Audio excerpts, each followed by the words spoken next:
Dr. Richard Coleman had always prided himself on his years of experience in the medical field. At Greenview Hospital in Chicago, he was known for his efficiency, but not necessarily for his compassion. That afternoon, as he walked into exam room 3, he barely glanced at the patient sitting on the examination table.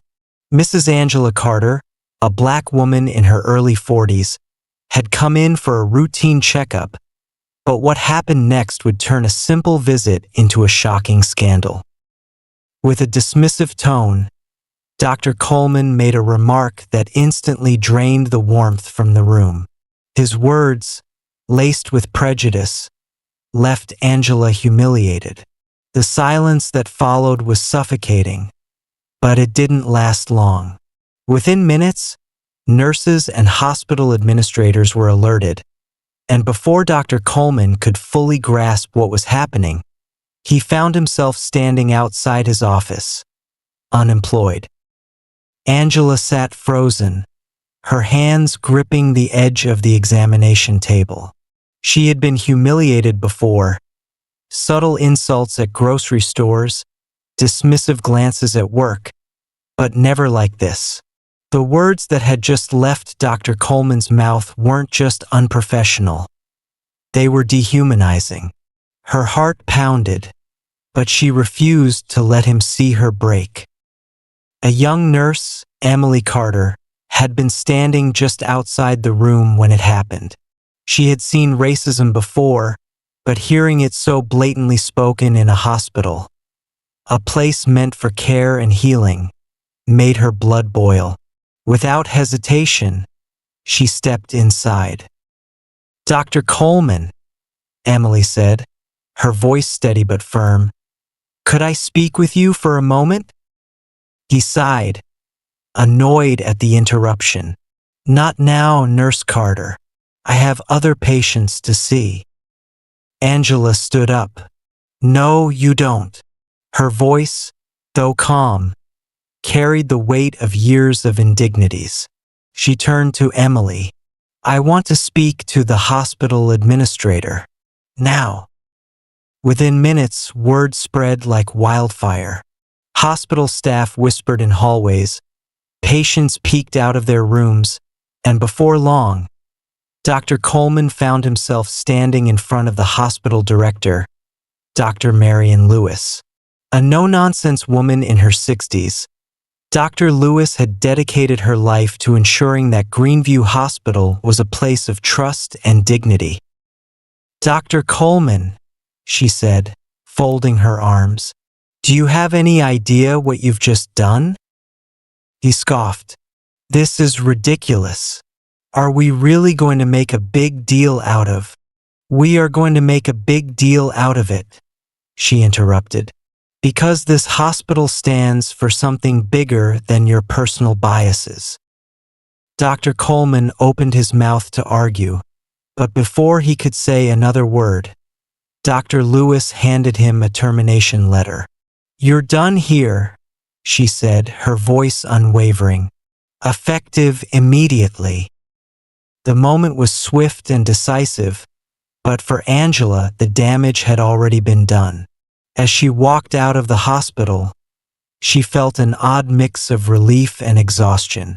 Justice had been served, but why did she have to fight for it in the first place? As she stepped outside, she saw Emily waiting for her. "I'm so sorry that happened," the young nurse said sincerely. "You deserved better." Angela nodded, exhaling slowly. "We all do." But the story wasn't over. Not yet. Because what happened in that small examination room wasn't just about one doctor or one patient. It was about a system, a history, and a fight that was far from finished. Angela Carter walked out of Greenview Hospital, but the humiliation still clung to her like a shadow. The sting of Dr. Coleman's words wasn't just personal. It was systemic. It wasn't the first time she had faced racism, but this time, something felt different. This time, she refused to let it end with just one man losing his job. As she sat in her car, her hands still trembling slightly, she pulled out her phone. She hesitated for a moment, then started typing. Today, I went to Greenview Hospital for a routine checkup. Instead, I was humiliated by a doctor who saw my skin color before he saw me as a patient. I spoke up and he was fired.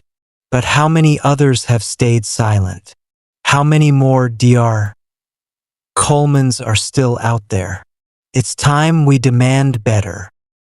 She hit post before she could overthink it.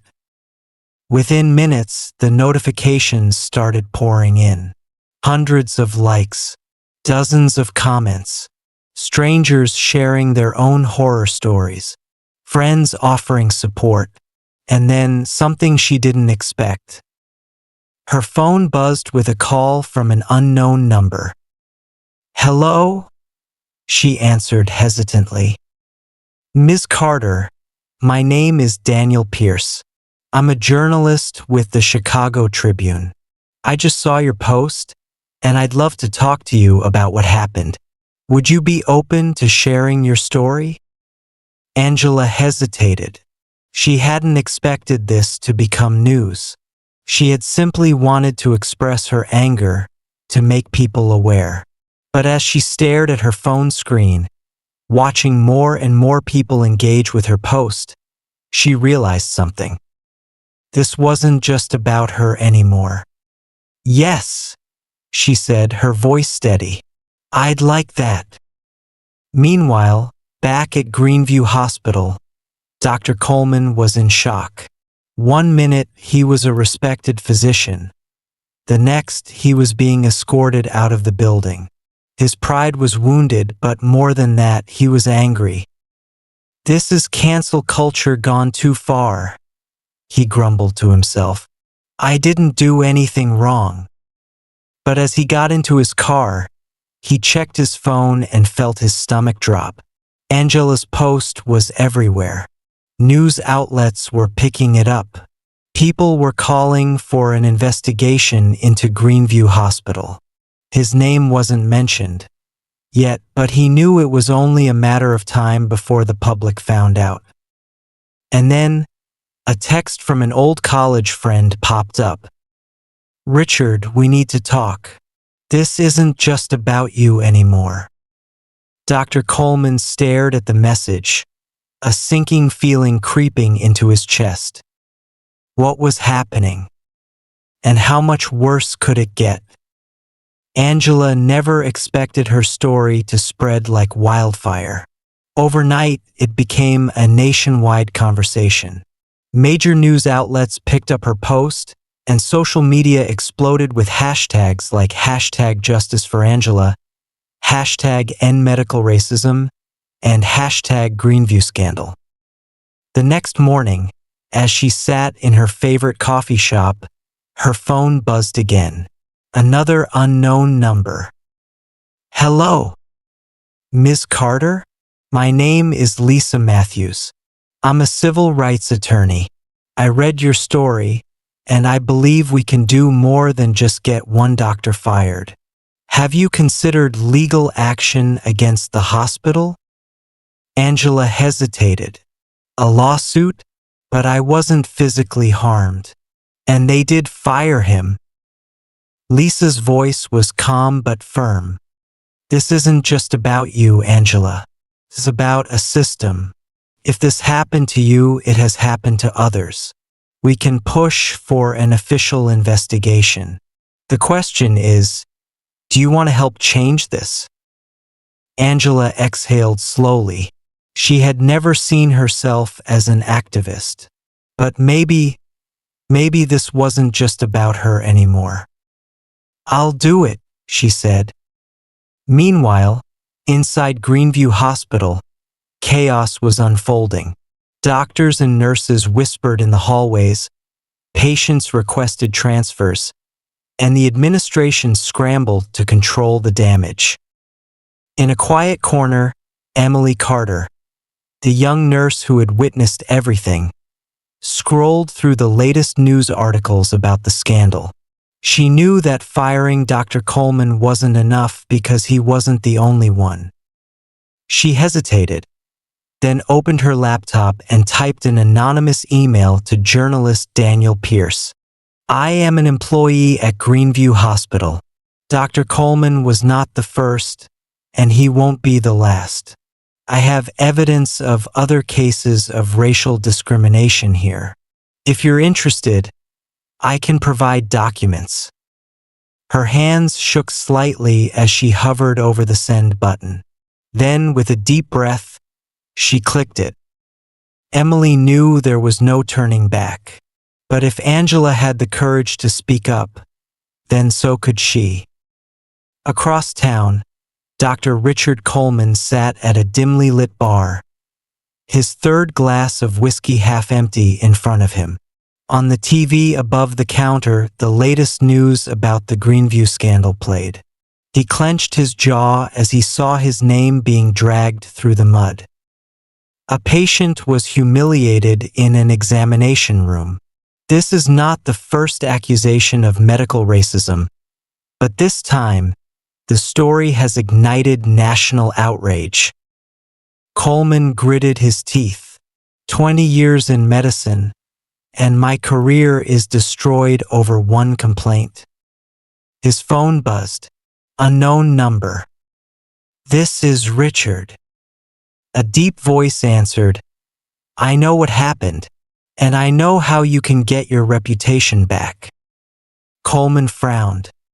Who is this? We have a common enemy, Richard. She wants to fight? Then let's show her the consequences. Coleman hesitated, his grip tightening on the phone. Then, after a long pause, he nodded. I'm listening. Angela Carter had always considered herself a private person, but now her name was everywhere: news headlines, social media debates, even TV talk shows. Some called her brave, others called her a liar. And then the threats started. At first, it was just online. Anonymous comments accusing her of ruining a good doctor's life. Messages telling her to stay in her place. But then, things escalated. One morning, as Angela left her apartment, she found a spray-painted message on her door. Liar. Troublemaker. Leave town. Her heart pounded. She quickly looked around, but the hallway was empty. Her phone buzzed. It was Lisa Matthews, her attorney. Angela, are you okay? Lisa's voice was urgent. Angela swallowed hard. Someone vandalized my apartment door. There was a long pause. Then Lisa said, Pack a bag. You're staying somewhere safe. I'll arrange it. Angela hesitated. I don't want to run. This isn't running, Lisa said firmly. This is protecting yourself while we keep fighting. Angela knew she was right, but something inside her was boiling. Fear, yes, but also anger. If they thought she was going to back down, they had no idea who they were dealing with. Inside Greenview Hospital, the atmosphere was suffocating. Ever since Angela's case went public, the administration had been scrambling to contain the damage. And then the whistleblower's email arrived. Dr. Marion Lewis, the hospital director, sat in her office, staring at the anonymous message. The sender had attached scan documents, internal complaints from other Black patients, reports from nurses, even an old HR memo warning about Dr. Coleman's past behavior. This wasn't an isolated incident. Marion clenched her jaw. She had worked too hard to build Greenview's reputation. If she ignored this, the whole hospital could collapse under scandal. She picked up her phone and dialed a number. Dr. Lewis?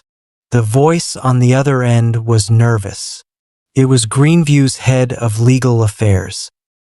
We have a bigger problem than we thought, she said.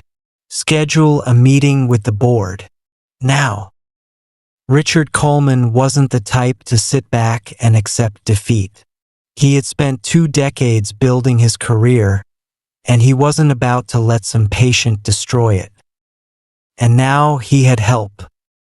His mysterious caller had arranged for him to meet someone, a powerful figure in the medical industry, someone who had influence, connections, and most importantly, a reason to silence Angela Carter. The meeting took place in a private club downtown. A man in an expensive suit greeted him with a firm handshake. "You got caught in a storm, Dr. Coleman," the man said smoothly. "But storms can be redirected." Coleman frowned. "What do you mean?" The man slid a folder across the table. Coleman opened it and his eyes widened. It contained private information about Angela, her work history, financial records, even details about a medical lawsuit she had filed years ago against another hospital. "Discredit her," the man said. "Make her look like an opportunist. If the public stops believing her, the story dies." Coleman smirked. "Now we're talking." Angela had just settled into her temporary safe house when she got a call from journalist Daniel Pierce. "Angela, we have a problem," he said. "What now?" "Dr. Coleman's team is pushing a smear campaign against you. They're leaking old legal records, saying you have a history of suing hospitals for money. They're making you look like a fraud." Angela clenched her fists. "That's a lie." "I know," Daniel said, "but the media loves controversy. You need to get ahead of this. We need to go public before they destroy your credibility." Angela took a deep breath. She had started this fight by telling the truth, and she wasn't going to stop now. "Set up an interview," she said. "I'm ready to tell my side of the story." But what Angela didn't know was that this battle was far from over. Somewhere in the shadows, people were watching, planning, and they weren't done with her yet. Angela sat in the brightly lit news studio, her hands resting calmly on the table. Across from her, journalist Daniel Pierce adjusted his microphone. "Angela," he began, "over the past few weeks, you've been at the center of a national controversy. You accused Dr. Richard Coleman of racism, and now his supporters are calling you a fraud. What do you have to say to them?" Angela met his gaze without hesitation. "I say this isn't about me," she replied. "This is about every Black patient who has ever been mistreated, ignored, or disrespected in the healthcare system. They can dig up my past, twist my story, and try to discredit me, but the truth remains, and I won't be silent." The audience clapped, but then something unexpected happened. A caller had been patched into the live broadcast. "This is Dr. Richard Coleman," the voice said. The room fell silent. Coleman's tone was controlled, but there was an edge to it. "Angela Carter is manipulating the public. She's done this before, filing lawsuits for money. She's making herself a victim to destroy my career. I won't let her." Angela took a deep breath. "Dr. Coleman," she said steadily, "if I was lying, why did the hospital fire you?" Silence. Daniel leaned in. "Dr. Coleman, would you like to answer that?" The doctor hesitated. Then finally he muttered, "Legal pressure. They wanted to avoid controversy." Angela smiled slightly. "Exactly, because they knew you were guilty."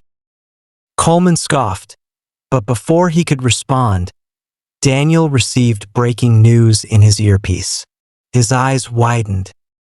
Angela, Dr. Coleman, we just got word from Greenview Hospital. They've announced an internal investigation, and whistleblower evidence has confirmed that at least 5 other patients reported similar treatment under Dr. Coleman. The hospital is now under review by the state medical board.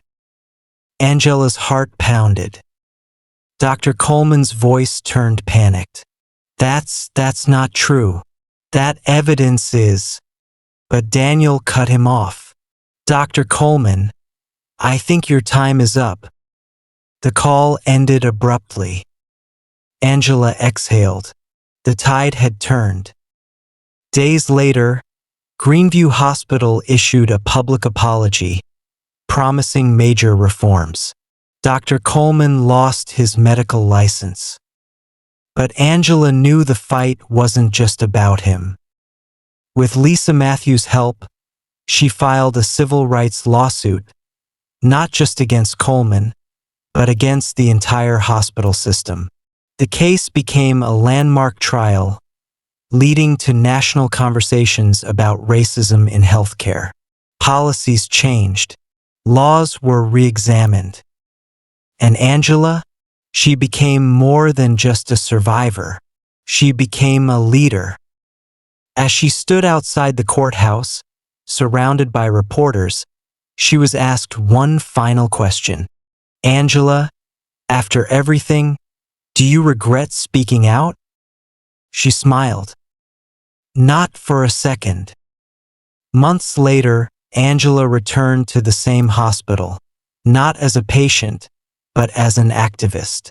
A new plaque had been installed in the lobby, in honor of those who spoke up so that others would not suffer in silence. She ran her fingers over the engraved letters, feeling the weight of history. Then, with a deep breath, she turned and walked forward into a future she had helped change.